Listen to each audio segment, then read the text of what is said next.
From LinkedIn News, I'm Leah Smart, host of Everyday Better, an award-winning podcast dedicated to personal development. Join me every week for captivating stories and research to find more fulfillment in your work and personal life. Listen to Everyday Better on the LinkedIn Podcast Network, Apple Podcasts, or wherever you get your podcasts.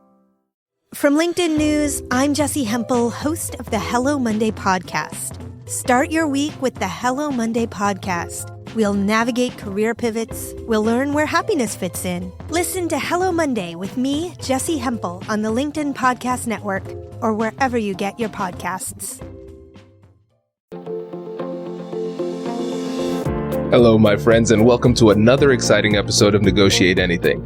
This show is produced by the American Negotiation Institute, and with over 5 million downloads and listeners in over 180 countries, listeners just like you have made this the #1 negotiation podcast in the world. Hi, my name is Kwame Christian, and I am the founder and CEO of the American Negotiation Institute. Here at ANI, we believe that the best things in life are on the other side of difficult conversations, and we are passionate about providing you with the best content that will help you to make your difficult conversations easier, both at work and at home. Lastly, I want to remind you that we offer consulting and conduct trainings, both virtually and in person, all around the world. Our focus is in 3 main areas. First, negotiation and conflict resolution. Second, leadership. And lastly, diversity, equity, and inclusion. Check the link in the description below to learn more about how we could work with you and your team. And now, without further ado, let's jump into the interview. Trish, thanks for joining us today. Thank you so much for having me, Kwame. This is exciting.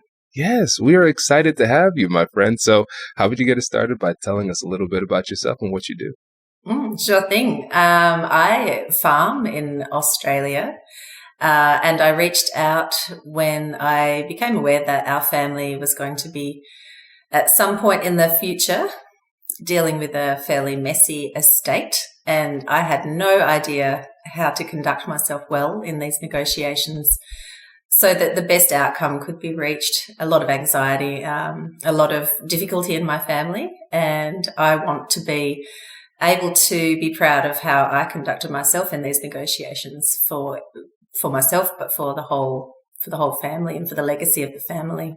Yeah. That is a really tough situation, and unfortunately, this is a situation that happens pretty frequently, where somebody passes away and things get messy on the back end between family and close friends.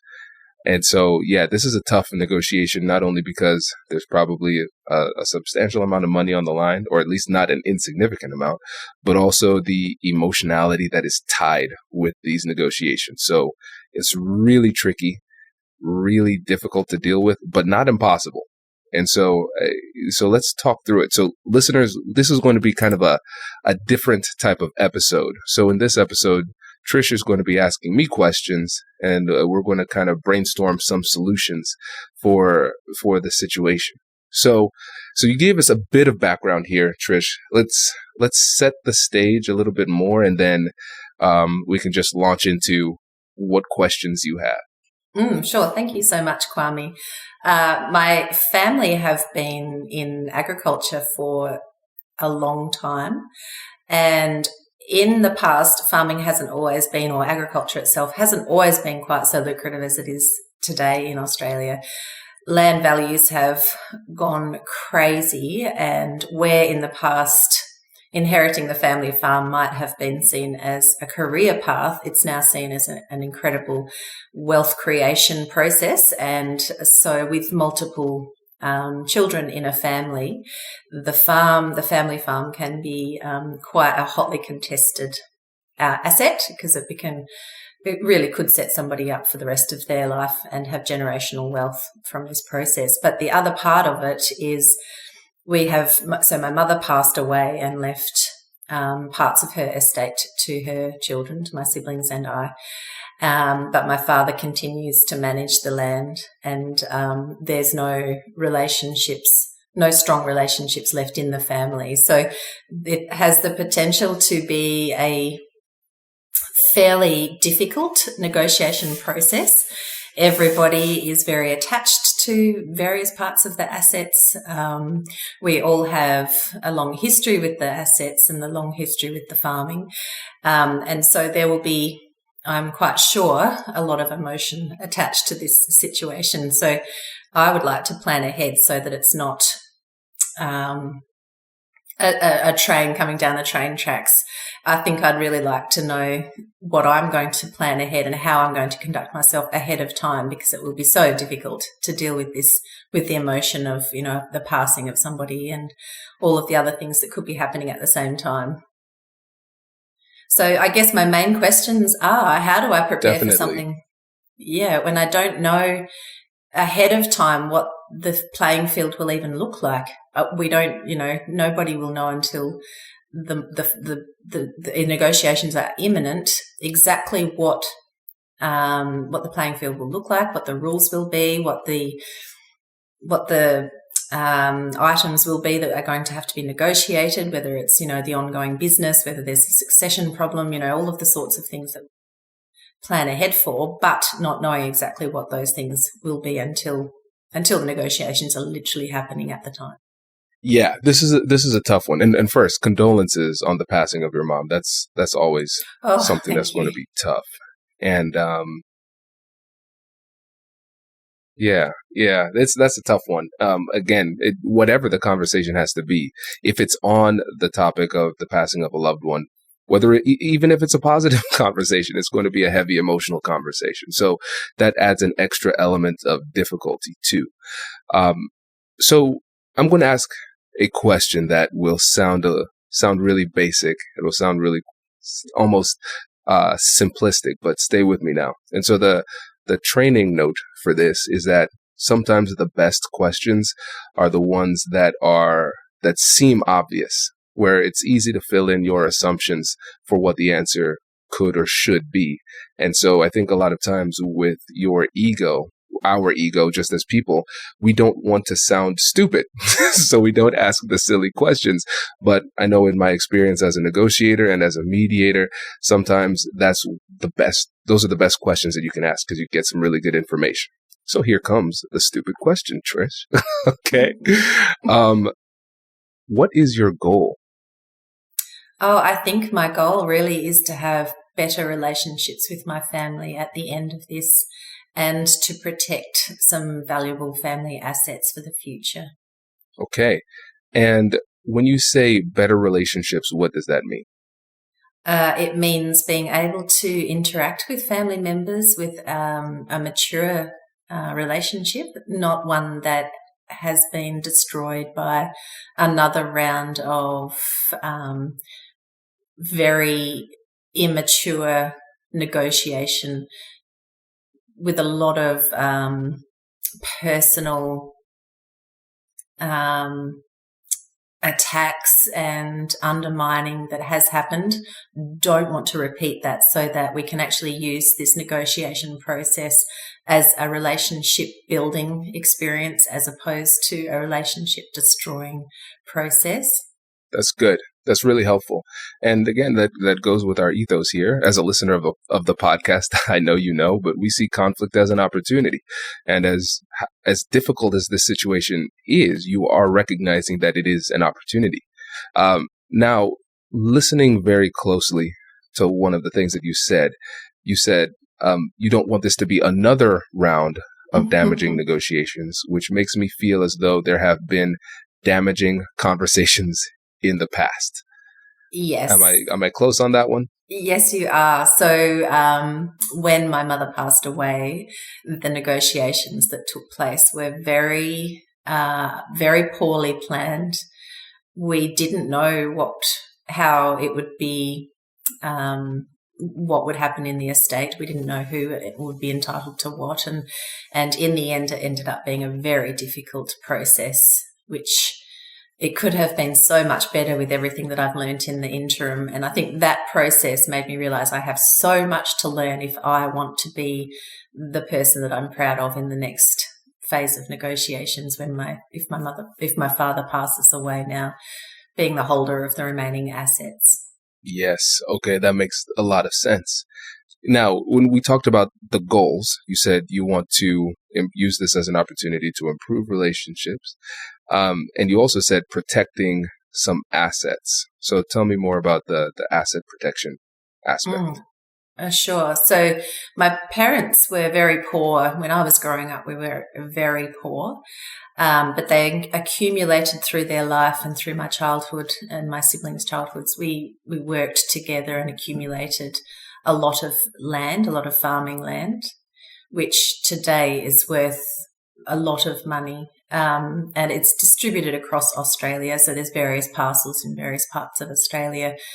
Those assets have attached to them a lot of legacy, a lot of family legacy. They were able to buy land from, like ancestral land from other family members and accumulate that into their wealth. But actually for me, the real value that I understood of myself from the negotiations when my mother passed away was that the wealth itself, while attractive, is actually not what I valued out of that process. I was really upset in hindsight when my value of legacy was not able to be honoured in that negotiation process. So after a lot of soul searching, I realised that was my motivating value that was undermining me in the negotiations. I wanted to protect these assets, not necessarily from the perspective of wealth, but from the perspective of being able to take care of this land for another generation so that my children and their children can continue that legacy of that farming history on those lands. Okay, this is really helpful. Really helpful. Does your company invest in professional development training? If you believe that your team would benefit from a negotiation workshop, all you need to do is go to our website, fill out the workshop request form, and then we'll set up a time to chat. These workshops are completely customizable, and we've done them all around the country. Negotiation and conflict resolution skills are beneficial across all professions, but they're especially useful in procurement, purchasing, sales, sourcing, and contract management. Our calendar is filling up quickly, and we even have some workshops scheduled for next year. If you think you might want one, I'd suggest reaching out soon so you don't miss out. Check out the link in the description to learn more. And now, back to the show.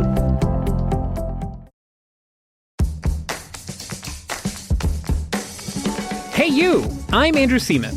Do you want a new job? Or do you want to move forward in your career? Well, you should listen to my weekly show called Get Hired with Andrew Seaman. We talk about it all, and it's waiting for you, yes you, wherever you get your podcasts. Brace the rudders! Raise the sails! Raise the sails! Captain, an unidentified ship is approaching. Over. Roger. Wait, is that an enterprise sales solution? Reach sales professionals, not professional sailors. With LinkedIn ads, you can target the right people by industry, job title, and more. We'll even give you a $100 credit on your next campaign. Get started today at linkedin.com/marketer. Terms and conditions apply. Yeah, and now, when we think about the conversations that you're going to have with your siblings and the other people involved, what are they going to assume your goal is in the conversation? Oh, that is such a hard question, Kwame. Gosh, I have thoughts, and I would probably have had a very quick answer for you just 3 or 4 years ago, but today I think that question for me is quite difficult to answer. I wonder if they would suspect that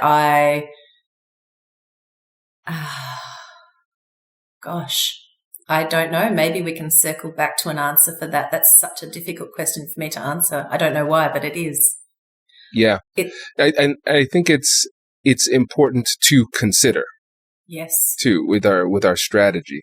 And I know when it comes to difficult conversations, a lot of times our assumptions get in the way and affect the way that we approach the conversation.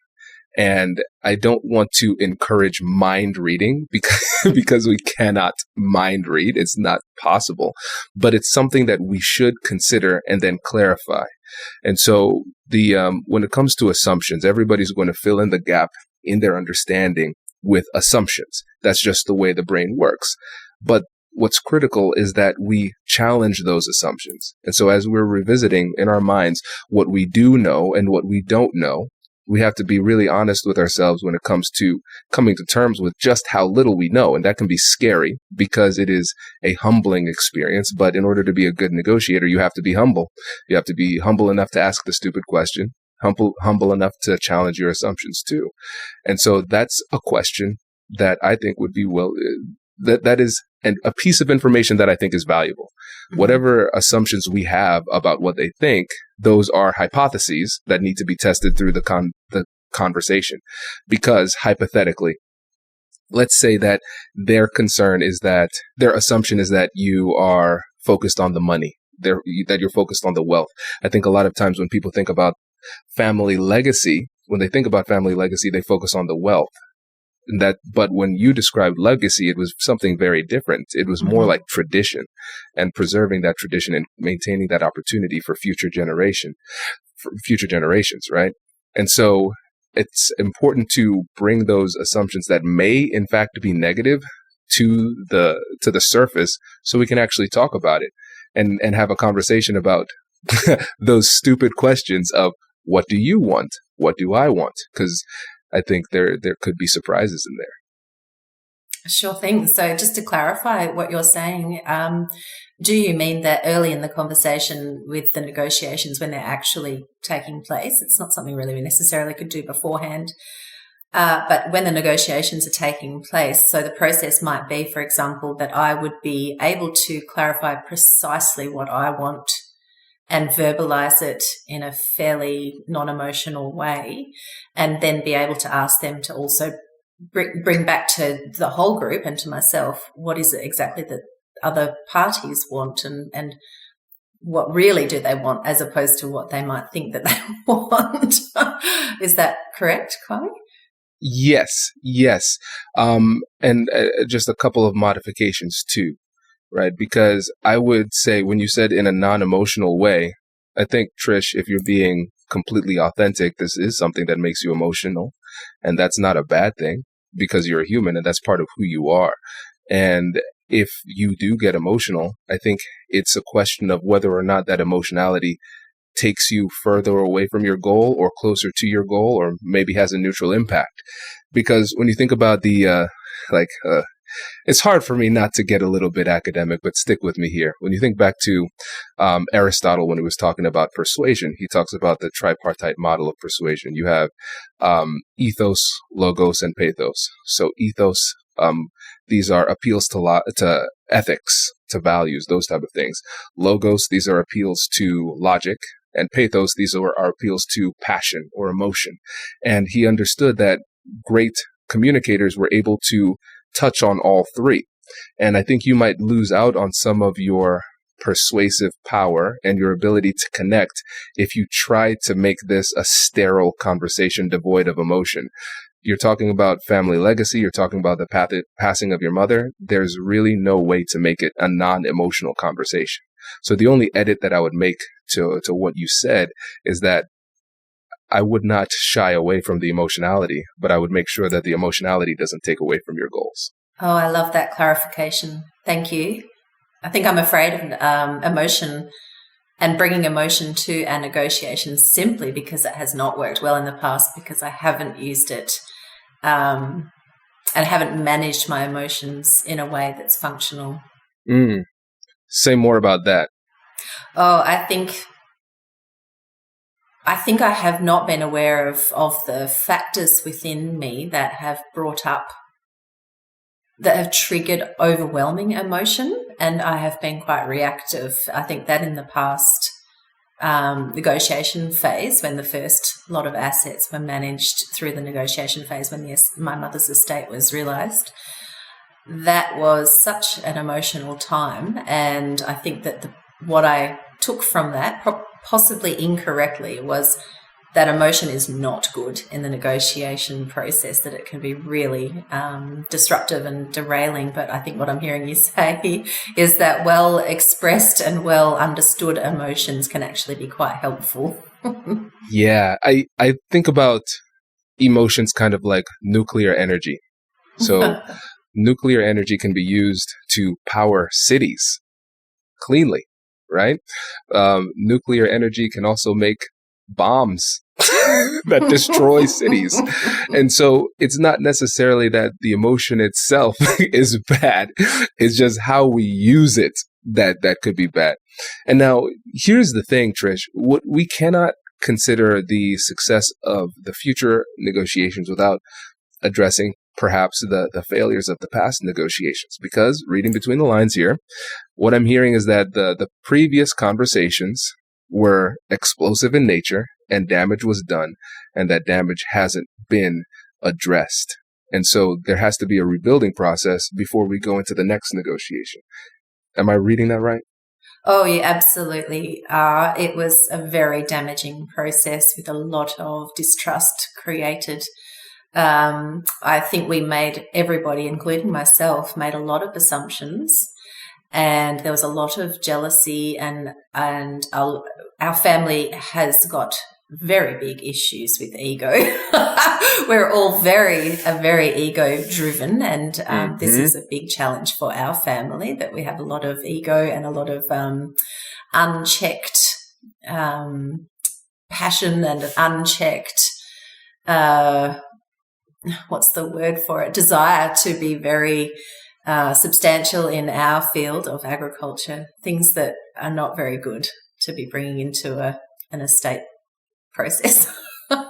Ego itself, it was just, I know not the word ego, probably I misrepresent it, but it was just such an eye-opening experience to see everybody's true, their lack of awareness, which created a really messy situation. Mm-hmm. Okay, so let's focus in on a couple of keywords. So damage done. I think you might have said hurtful things were said.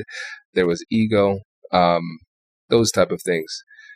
Have you had conversations with your siblings and the people involved specifically addressing those things explicitly and directly? No, Kwame, we have not. Mm-hmm. It seems almost overwhelmingly difficult to approach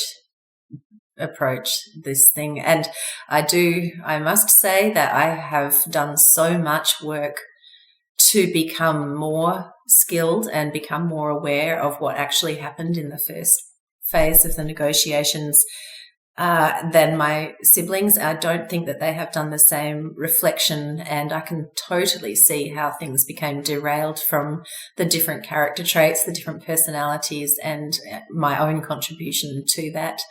I don't think I can force them to go through the same process that I've been through. So I feel as though my role in the next, when this happens, is to be prepared and to be the leader that I was not in the last round of negotiations.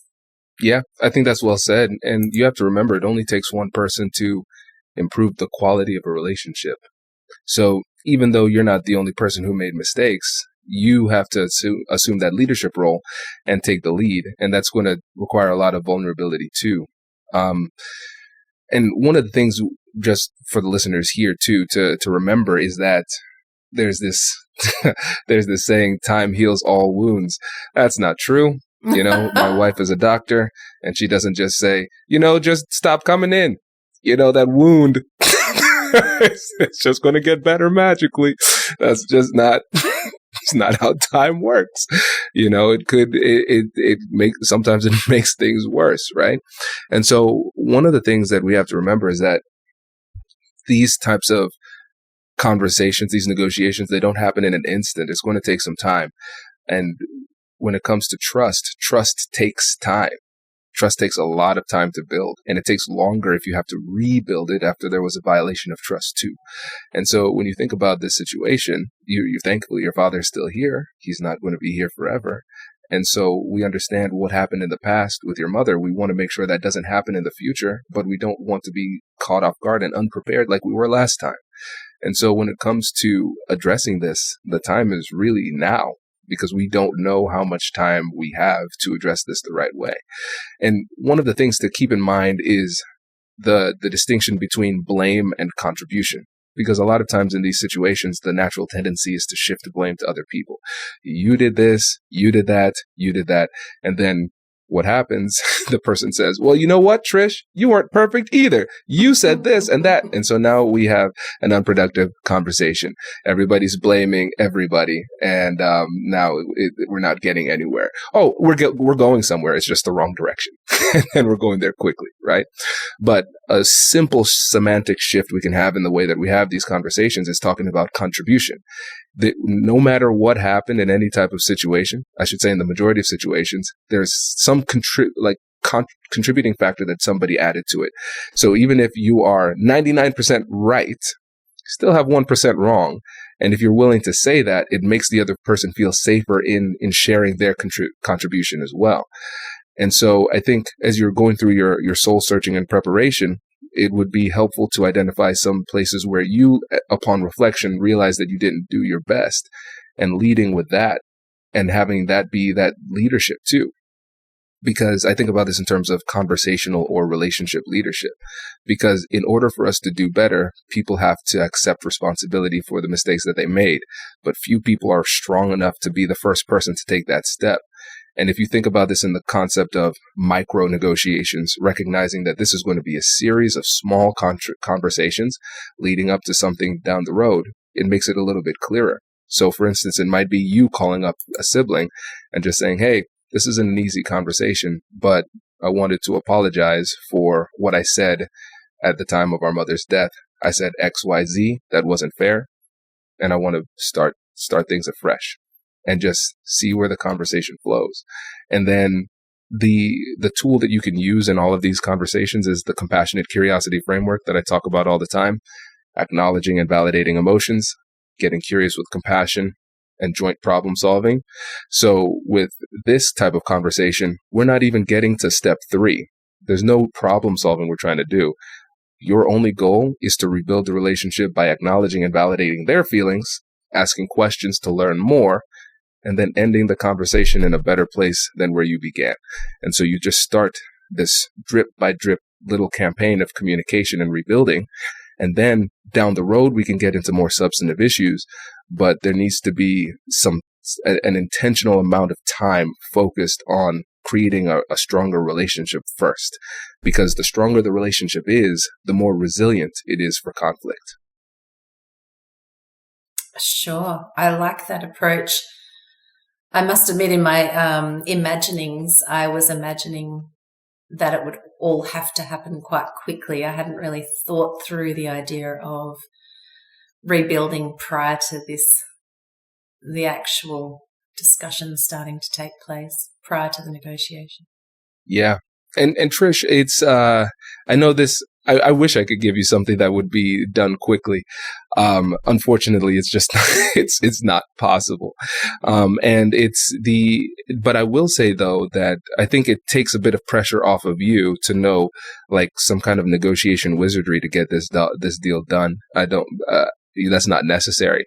I think what you'll find is that as you are intentional about just having positive interactions with your family and the friends who are involved over time, ultimately the big conversation about the substance will happen pretty organically. It'll be a lot easier.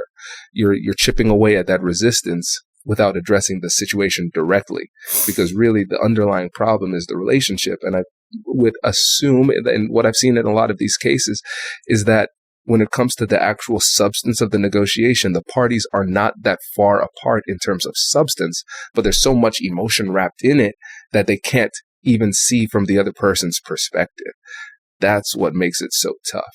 But it's a really simple strategy. It's just difficult in execution because it requires a lot of vulnerability and a lot of discipline, because you're going to have to open yourself up And then at the same time, you're also going to have to hold back from tossing those jabs that you know you're going to want to toss during those conversations.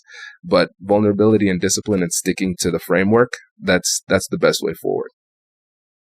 Oh, that's so good. I love that. It sounds so simple too, Kwame. I'm going to have to do a lot of work to be ready in order to do that in the pressure situation. Yeah. Do you have advice for how to remove yourself from a pressure situation, to sort of gather your thoughts so that you can come back improved, or come back, reset yourself and come back into a conversation? What sorts of ways? I know this is a very tactical question, but even in a more general sense, bringing yourself out of a relationship with dignity and grace, taking yourself out of a room with dignity and grace, and doing the things even just on the day, but also in a relationship so that you can come back. Do you have any advice for how to do that? Yes. Yeah. So here's what I would say. And this is a tactic that is underutilized.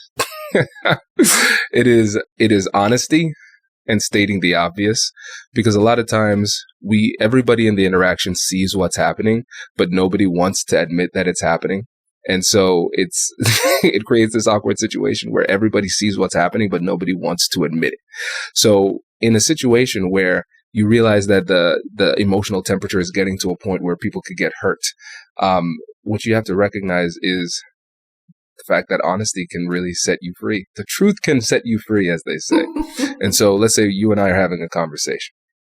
So I'll say, hey, Trish, listen, it seems like this situation is getting a little bit heated right now, and I'm afraid that the conversation might be going in an unproductive direction. And full disclosure, I'm getting a little bit emotional, and I don't want to risk hurting anybody's feelings with something that I say out of emotionality. So right now is probably not a good time, but I think we made a lot of good progress based on what you shared and what I've shared.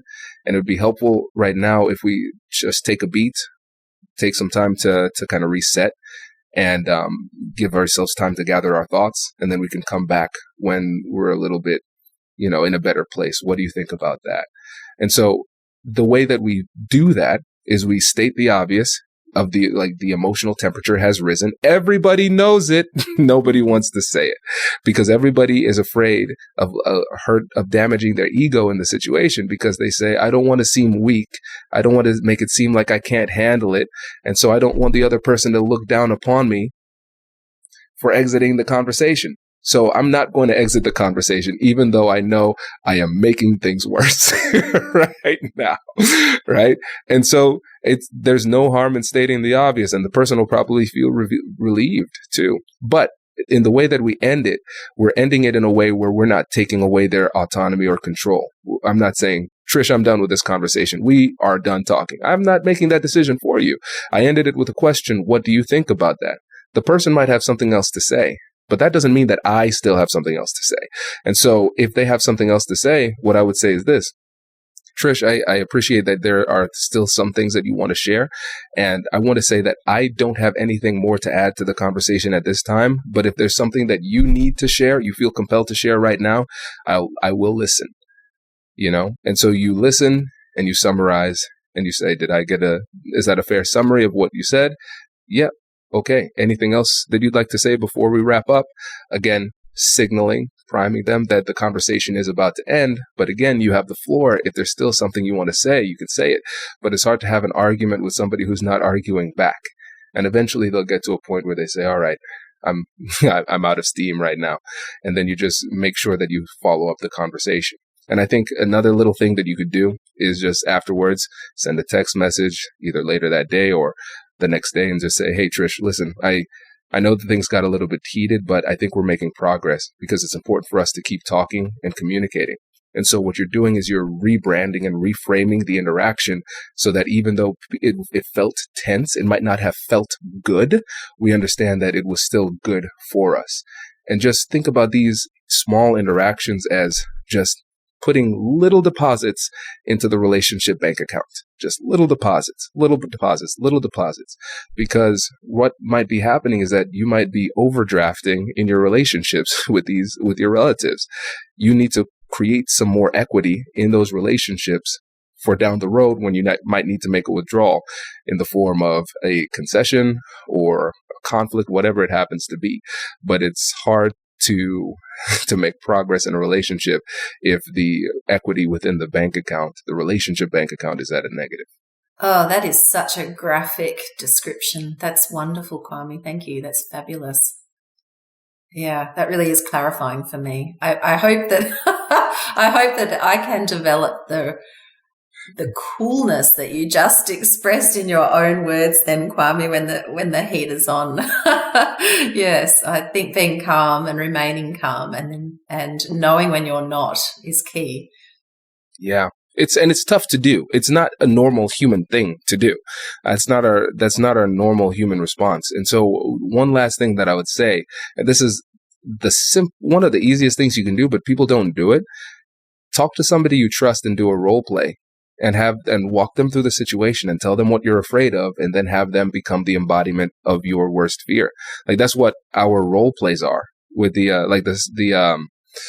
what's it called? The sparring sessions, the practice sessions that we have on the podcast, and people really love those where I act belligerent and then the guest has to deal with my nonsense. Because when you're doing a role play with somebody, it helps you because you instruct them to be worse than what the other person could possibly be. And so then when the actual event happens, it's not as bad as what your friend put you through in the practice session. So you always try to role play two ways. The first time you role play as the other person. So you would actually be your sibling, and the other person plays the role of you. So it forces you to come up with arguments and say things that they will say, and it's to help you to empathize a lot better, because you start to think about things from their perspective that you've never thought of before in the moment. You might say, "Well, they have a good point. They have some legitimate points. Oh, that is something they could say. Yeah, I should be ready for that." And then you switch, and now you are yourself again, and the other person plays the role of them, and then they come at you with fire, like worse than anything that you could possibly happen in reality. And so after going through the role plays in those two ways, then the actual conversation feels a lot easier. And so when we do our coaching sessions with different leaders and things like that, and our trainings, we always make sure that we have a role play, because you have to be able to feel that conflict a little bit beforehand. So you're not going into the actual conversation as if it's the first time. I absolutely love that. I'm going to definitely act on that. That's fabulous. Awesome. Well, listen, Trish, we're over time. I must like you. I must really like you. We're over 30 minutes. But I hope this was helpful. Oh, Kwame, I'm so grateful. This was helpful. Oh, it's such a generous thing that you've done for me. Thank you so much, Kwame. I love listening to your podcast. It's just fabulous. I really am very grateful. Thank you. 3 or 4 things there that I'm going to act on really quickly. Awesome. That is great to hear. Trish, thanks for joining us. Really appreciate it. Thank you for having me. Congratulations! You've just joined an elite club. By listening to a full episode, you're now officially on the Negotiate Anything team. So welcome aboard. What most team members do is they subscribe to the podcast because that allows them to automatically get the latest episodes of the show.